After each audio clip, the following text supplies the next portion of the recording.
Welcome to the second part of Scatterplots and trend lines. So what we did yesterday is we were collecting data, and all the data is not shown on this, but we were collecting data and we were putting it into a scatterplot and determining what the trend line would be. So we're going to take a look at some possible trend lines for this data and see what we think is correct. Okay, so for this scatterplot, here is how it looks pre-trend line. If you look below, we have 2 options for trend lines. When you look at them, you want to remember what exactly is the point of the trend line. And the point of the trend line is to make predictions. So you want to make sure that your line is representing your data as best it can. So if you look at number 1, you see that, yes, this trend line is going through the center of the data. I have an equal amount of points on the right and an equal amount of the points on the left. When I come over to number 2, so this is number 2, I see that, yes, it is going through the center of my data, and I also have an equal amount on the right as I do on the left. But which of these 2 accurately reflects the direction in which the data is presenting? And in this situation, number 2 would be an accurate representation. Look how close the points are to the trend line. So we want to have those points close to the trend line. If you look at A, some of these points are quite far from the trend line. They almost look like outliers if we were comparing it to the trend line. So number 1 would not be a good representation, but number 2 would be a very good representation of the data for this scatter plot. So number 2 is the proper trend line. Here are 4 more scatter plots with trend lines. So I'd like you to pause the video and just take a look at them and decide which one you think would be proper, or which one would most accurately reflect the data. So go ahead and pause the video and then come back. Okay, so if you look at this first one, in the upper left-hand corner, we're going to call this one number 1. You see that the trend line is not going through the data evenly. We have more points on the bottom than we do the top. So number 1 is a no. Now let's take a look at number 2. Number 2 is going through a trend line, but if you look, the majority of the data is on the top of the trend line, and the trend line is supposed to go in the middle of the data, so this is no good. We're going to jump down to number 3 here. And if you look at it, it does look like it's going through the center of the data. I have 1, 2, 3, roughly 3 points on the bottom, 1, 2, roughly 3 points on the top, and it looks like it's going through the center. So this is a pretty good candidate. I don't know why I'm giving them numbers when it has letters, but we're going to say that number 3 so far is a maybe. And now if you look at number 4 is going through the center of the data, or letter D. Number 4 is going through the center of the data. I have an equal amount on the top and an equal amount on the bottom. But look how far these points are. These points are quite far from my trend line. Whereas if I look back at number 3, or C, you can see that the points are much closer to the trend line. So I would say D is out as well, and the proper trend line is C. Once we've created our trend line, we want to write an equation for the trend line. Okay, so that's the next step. We're progressing up. The first thing is you draw your trend line, and the second thing is you select 2 points from the trend line. Now these points do not have to be the original data points we collected. I'm looking for points that are on the trend line, so they include points on the trend line. So remembering, I want to pick points that are easy to read, so I would say this point right here would be a good one. I'm looking for a point where it crosses through both the X and Y axis, and that one looks pretty good right there. Okay, so those are going to be the 2 points that I'm going to use. So now I'm going to write my points down. The first one is 76, because X is 76, and when X is 76, it looks like Y is 200. And my next point is when X is 80, Y is 230. Okay, so with these 2 points, I can find the slope of my line. Now this is back to the video you watched over the weekend where if you're given 2 points, you can write the equation of the line, and we're doing the same exact thing.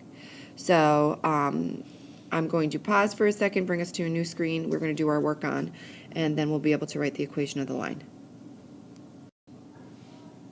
I've brought my points over from the other slide, remembering I picked 76 and 200 as one data point, and 80 and 230 as the other data point. So now I'm going to go ahead and find my slope. We're just following the process that we did over the weekend where if you're given 2 points, you can find the equation of the line. That's all we're doing. So I'm going to do my 200 minus my 230, my change in my y's, and 76 minus 80. 200 minus 230 is negative 30. 76 minus 80 is negative 4. So that will be 15 halves. So far I have x, y, m, b. My m is 15 halves, equals, and I think I'm going to pick up my second point here to plug in. So x is going to be 80, and y is going to be 230. Okay. I know it's squished in there. Sorry about that, but these are the data points I'm working with. Okay, so I have y equals mx plus b. I have everything but my b, so now I need to solve for b. My y is 230. My slope is 15 halves. My x is 80 plus b. I'm going to do some cross canceling. So this is going to give me 40. 230 equals, now 15 times 40 is 600 plus b.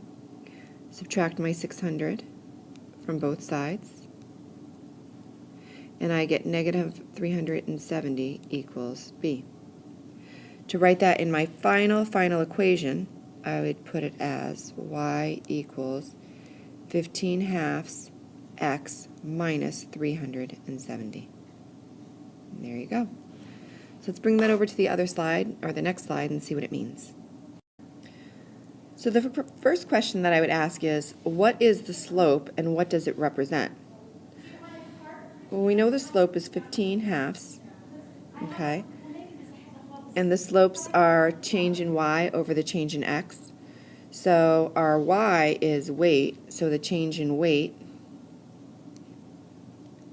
over, and my x is the height. So I would say that means for every 15 pounds, because it's measured in, the weight is measured in pounds, the player is 2 inches taller.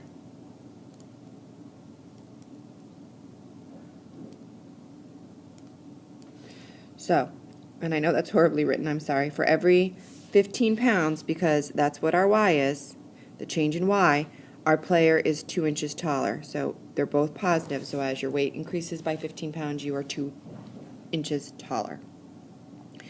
Now the beautiful thing about the equation is we can use it now to make predictions. Predict the weight of an NBA player whose height is 71 inches. So if we're speaking about height, we're saying that height is 71. Remember, x represents the height. So y equals 15 halves times 71 minus 370. Okay, I'm just going to pause it and do a little math in the calculator, and you can pause it as well. Okay, so I get y equals 532.5 minus 370. All I did was simplify this expression right here while I paused it. Okay, so y equals 532.5 minus 370, so we're going to subtract 370 from that. And I get y equals 162.5. So this would be the weight of a player who is 71 inches tall. Let's see if that's reasonable. If I look at my graph, I see here is where 72 is, and it looks like it's about 170, so less than 72 would reasonably be about 162.5, so that is accurate.